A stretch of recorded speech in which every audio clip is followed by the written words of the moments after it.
প্রতিদান সে নিতে শুরু করেছে বৈকি, অন্যভাবে না নিয়ে নিচ্ছে আনুগত্যের প্রতিদান। কান্তা ধীরে ধীরে বলে, আপনি কদিন যাননি, আমিও কি আসা যাওয়া বন্ধ করব? মাধব বলে, নিশ্চয়ই না। মিথ্যা দুর্নামের ভয়ে মেলামেশা বন্ধ করব কেন?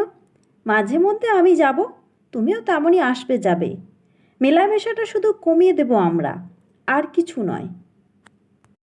লোকে তো আর বুঝবে না, মেয়ের মতোই তোমাকে আমি স্নেহ করি। একটু থেমে বলে, ব্যাপারটা বুঝবার চেষ্টা করছিলাম। আমি বুঝতে পারছি দিন দিন নোংরা হয়ে যাচ্ছে মানুষের মন। আগের চেয়ে ঢের বেশি ছোটলোক হয়ে গেছে মানুষ। মায়ের এই কথাটা মানতে পারে না কান্তা, কিন্তু সে প্রতিবাদও করে না। বাড়ির অন্য মানুষগুলির ভাবও আজ যেন কেমন কেমন। সেটা আশ্চর্য